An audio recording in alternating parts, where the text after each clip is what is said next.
Hello everyone, তো কেমন আছো তোমরা সবাই? আজ হলো কোজাগরীর লক্ষ্মী পুজো। ব্লগটা আমি স্টার্ট করছি পুজোর দিন দুপুর থেকে। স্নান টান সেরে চলে এসেছি মাকে পুজোর কাজে হেল্প করব বলে। এইদিকে মা বসে বসে নাড়ু বানাচ্ছিল। এরপর আমরা দুজন মিলে আস্তে আস্তে পুজোর সব জোগাড় করে নিচ্ছিলাম। এরপর মা পুজোর ঘরটাও বসিয়ে নিল। মা লক্ষ্মীর ঘট স্থাপন হওয়ার পর আস্তে আস্তে আমরা সব জোগাড় করে পুজোর জায়গাটাও সাজিয়ে নিলাম।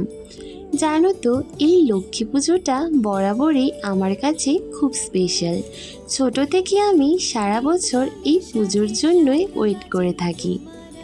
এই কোজাগরী লক্ষ্মী পুজোর প্রত্যেকটা রিচুয়ালই আমার ভীষণ ভালো লাগে।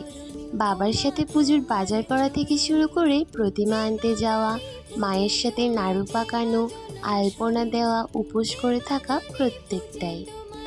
এইদিকে আমি বসে বসে আলপনা দিচ্ছিলাম, সাথে আমাদের কোয়ার্টারের এই বনুটার সাথে গল্পও করছিলাম। সন্ধ্যার সময় পুরো ঘরে প্রদীপ জ্বালাচ্ছিলাম। এইদিকে বাবা বারান্দাতেও প্রদীপগুলো জ্বালিয়ে দিচ্ছিল। পুজোর দিন সন্ধ্যাবেলায় কোয়ার্টারের প্রত্যেকটা ঘরে প্রদীপ জ্বালাবার পর দেখতে খুব সুন্দর লাগছিল। এরপর আমি আর ভাই মিলে একটু মা লক্ষ্মীর কাছে বসেছিলাম। বসে বসে আমি একটু আলতাও পরে নিয়েছিলাম। দাঁড়াও, তোমাদের সাথে একটু পুরোটা শেয়ার করি। এইদিকে তোমরা যে আলপনাগুলো দেখছো, এগুলো আমার আগের বছরের করা।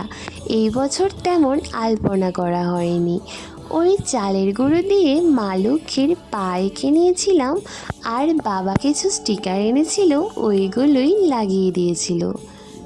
এইদিকে এই পুচকিটাও চলে এসেছে আমাদের ঘরের পুজো দেখতে। ঘড়ির কাঁটাতে এখন বাজে সন্ধ্যে 8:30। ঠাকুরমশাইয়ের আসার কথা ছিল সন্ধ্যে 5:30টায়। এখনও ওনার আসার কোনো কথাই নেই। প্রায় 9:30টার দিকে ঠাকুরমশাই আসার পর পুজোটাও শুরু হলো।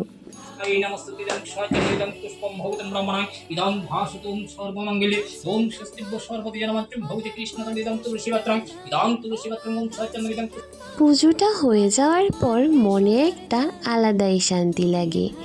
এইদিকে আমরা সবাই মিলে ঠাকুরমশাই থেকে একটু আশীর্বাদ নিয়ে নিচ্ছিলাম। তারপর মা বসে বসে মা লক্ষ্মীর পাঁচালি পড়ছিল।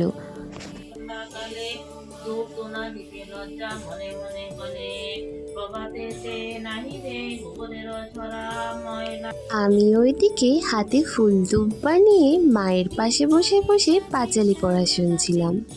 পুজো কমপ্লিট হয়ে যাওয়ার পর মা এদিকে সবার ঘরে দিয়ে আসার জন্য প্রসাদ সাজাচ্ছিল। তারপর আমরাও প্রসাদ খেয়ে চলে এসেছি ছাদে বাজি ফাটাতে। এইদিকে বাবা আর ভাই তো একটার পর একটা বাজি ফাটাচ্ছিল, আর আমাকেও ডাকছিল বাজি ফাটাবার জন্য। কিন্তু আমি তো দূরেই দাঁড়িয়েছিলাম, বাজিতে আমার ভীষণ ভয় করে। লাস্টে আমি আর বাবা মিলে একটা ফানুস উড়ালাম। তো এবারে লক্ষ্মী পুজো তো আমার বেশ ভালোই কাটলো। তোমাদের কেমন কাটলো জানিও কিন্তু। ব্লগটাকে এখানেই এন্ড করছি। দেখা হচ্ছে নেক্সট কোনো ব্লগে।